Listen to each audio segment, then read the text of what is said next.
We first saw the introduction of GM's quarter-ton pickup truck in 1981 as the 1982 Chevrolet S10 and GMC S15, later to become the Sonoma. Riding on the GMT 325 platform, this first generation would stick around for quite some time, finally being replaced as a 1993 as a 1994 model, with significant changes to powertrain, engines, and transmissions.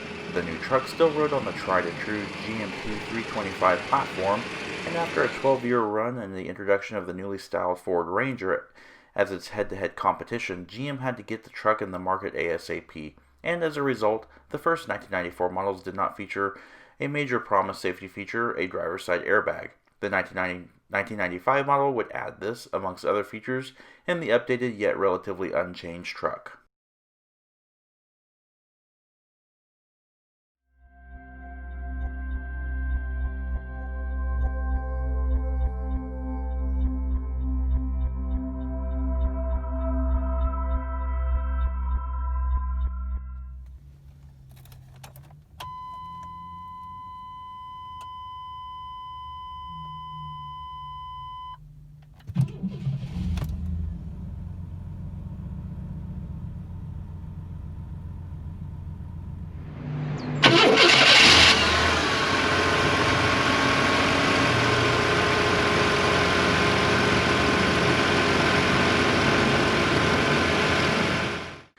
Today, we are taking a look at this rather nice 1995 GMC Sonoma SLE Club Coupe that is painted in cherry red metallic over steel gray metallic in a two-tone treatment.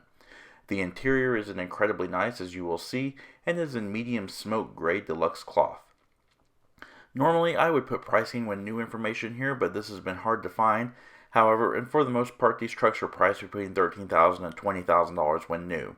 It was all dependent on how they are equipped. Ours probably ranged around the $16,000, $17,000 mark. Built in September of 1994, our 26-year-old example has held up to the test of time and still looks good to this day. All S10s and Sonomas were available as either rear-wheel drive or four-wheel drive, with 3 optional engines and transmission choices. Our SLE Club Coupe, or extended cab, is rear-wheel drive with power coming from the mid-range non-Vortec 4.3-liter 262 cubic inch displacement, 90-degree overhead valve pushrod LB4 V6 engine. This engine features throttle body fuel injection and is of iron block and head construction with a 9.1:1 compression ratio. This engine creates 155 horsepower at 4,000 RPM, 235 pound-feet of torque at 2,400 RPM. Not a lot of performance specs are available, however, MotorWeek tested an S10 from 0 to 60 miles per hour in 10 seconds with a quarter mile reached in 17.1 seconds at 79.7 miles per hour. Estimated top speed is around 90 miles per hour. Performance is not what this truck was intended for, however, and utility is its strong point. Featuring a gross vehicle weight rating of 4,600 pounds, according to the sales brochure, this truck features a maximum payload capacity of 1,103 pounds and a maximum towing capacity of 6,000 pounds.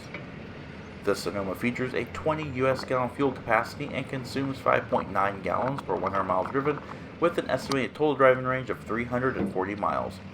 EPA fuel economies are 15 miles per gallon city, 21 miles per gallon highway, and 17 miles per gallon combined.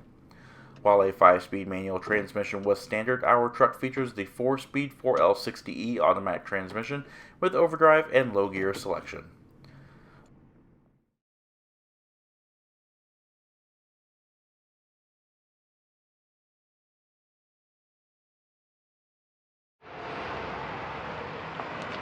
Alright, taking a look around the rear of the Sonoma. I love the compact long bed pickups, especially when you can find them in really nice shape, such as this one here. There are some issues with it, but that's okay. Flush mounted red tail lamps, integrated reverse lamps. Body side molding goes into the bumper housing.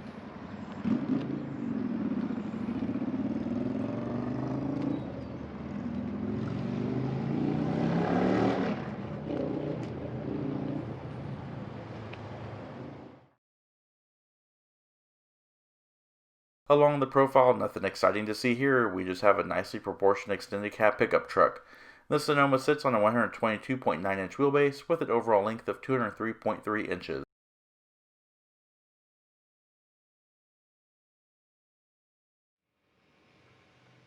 Steering is hydraulically assisted variable ratio recirculating ball with 4 turns lock-to-lock and a 41.3-foot turning radius.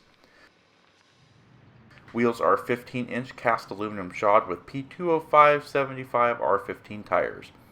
Original factory tires were Uniroyal Tiger Paws. Brakes are hydraulically assisted front disc rear drums, and while base trucks had rear ABS as standard, both V6 trucks had the benefit of 4-wheel ABS. These brakes could halt the Sonoma from 60 miles per hour to 0 in 143 feet.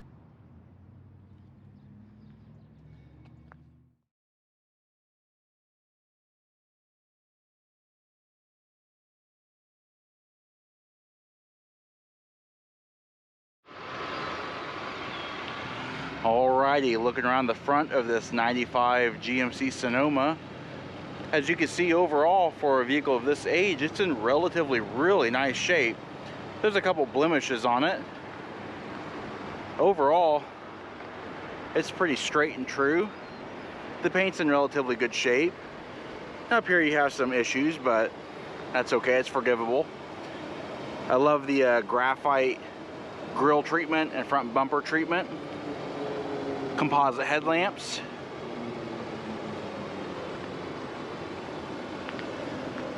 You've also got a bug deflector up front. Bold GMC badge in the middle of the grille. Alright, it's 1995, so we do not have smart key access system. We don't even have keyless remote entry. We have a key fob because this vehicle does not have power windows, or power mirrors, or power door locks. It is all standard.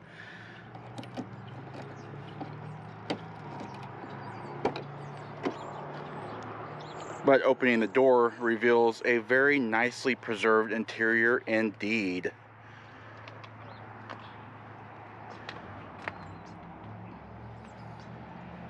Even the door panels are in really nice shape. The plastic is actually held up very well. It's actually a soft touch vinyl. Got this really nice pleated cloth here. Padded armrest. The blank panel where your power controls will go. So just lock like this. And then of course you have your manual window winder here. Less to go wrong, I guess. Map pockets in the doors. Alright. Typical GM old school light switch, parking light, headlight, interior light dimmer, brake release for your parking brake pedal, hood release here, and only 2 pedals indicating that this vehicle is indeed an automatic transmission, and of course the under dash cooler.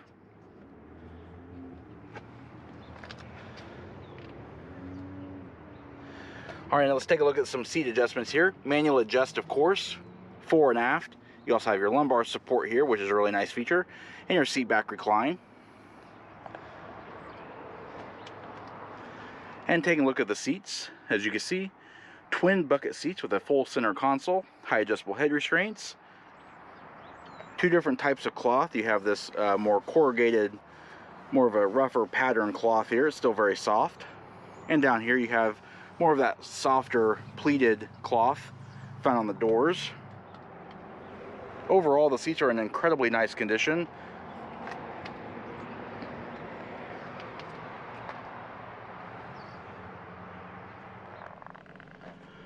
Alright, it's time to pan through the interior. Hydraulically assisted power steering. It is a neoprene tilt wheel. It does have a driver's side airbag. As you can see, there's no controls, but this vehicle is equipped with cruise control. As is typical of GM of this time, cruise controls are actually on the stalk. So you hit on and then hit your set button. And if you hit your brake or anything like that, you can hit resume accelerate. Of course, it's a multi-function switch, so you have your wiper controls and your turn signal indicators as well as your high beams. And here is the cluster. The service engine soon light keeps popping on and off. It's very intermittent. This is the base cluster, so you just have coolant temperature, oil pressure, a speedometer, And interestingly enough, at the time of this recording, 123,464 miles have elapsed on this vehicle. Over on the right hand side, you do have your fuel level and your voltometer. Alright, let's paint over the top of the dash. As you can see, the plastics have even held up well over here. There's not a single crack to be seen on this. Very, very, very impressive. This panel here would be your four-wheel drive switch if you had four-wheel drive. Two high-mounted vents for the passengers up front and in the rear, of course. Very simple AC Delco AM/FM tape player. You have adjustable bass and treble. You can move your speakers from the left to the right and from the front to the back or in the middle. This is your power, volume, and your tune knobs here. Over here, very easy to use rotary knob climate controls. Does have air conditioning, and that's your fan speed selector right there. Very, very basic, but very useful. Alright, looking down here, you have a cigar lighter. I don't believe this vehicle's ever been smoked in. It sure doesn't smell like it, and the cigar lighter has never been used. And you've also got two additional power points down here. That's pretty nice. You have a ash receiver. Alright, and a full console with storage here, coin storage, two cup holders, cassette storage here. And you've also got a nice padded center armrest that opens up to reveal even more storage. And that panel does come out as well. There's a shop rag in there, but it's even deeper concealed storage.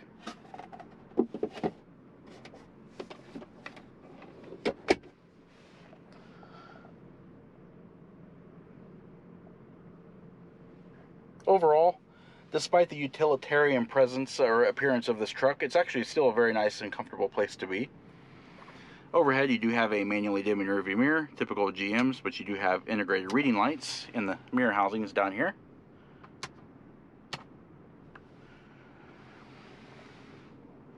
Alright, and sun visors. Sun visors are nice and large. They're padded cloth. They feature illuminated vanity mirrors. And the sun visors also swing out, and they have slide out extensions. And another trick feature, pull down your secondary visor for additional coverage.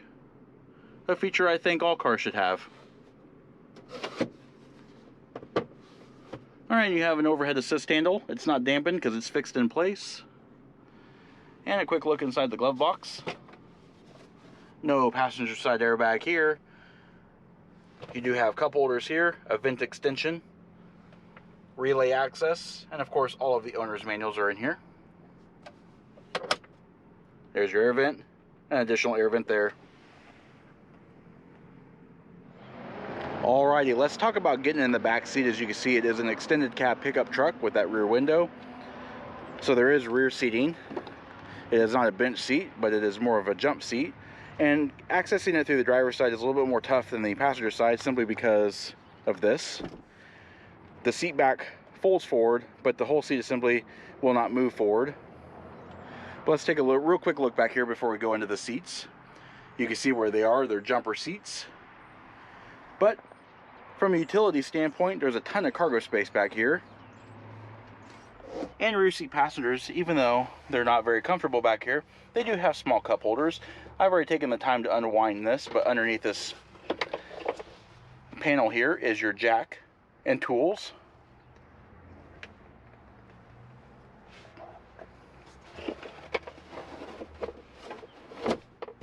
Move that back into place there. Alright, so let's talk about seats. Seats come out of this area here. They are just small vinyl padded jump seats with lap belts. And they're actually in really, really nice shape. I don't think they've probably ever been used. I would be surprised if they had. And you can fold them right back up. They're all spring loaded and assisted. And rear seat passengers also have these little vent windows here. And overhead, you have coat hooks.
All right, of course, let's take a look at the bed here. Let's go ahead and open up the tailgate.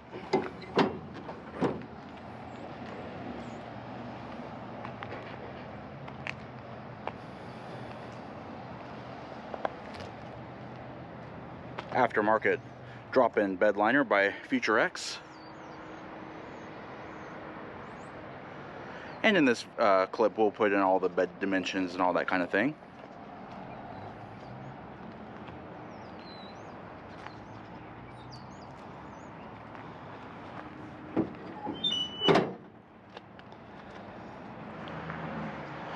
Alrighty, this does conclude our in-depth walk-around look at this very nice 1995 GMC Sonoma SLE extended cab.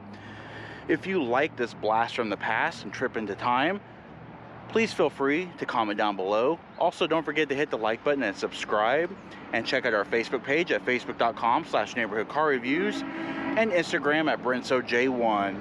And of course, as always, thanks for watching.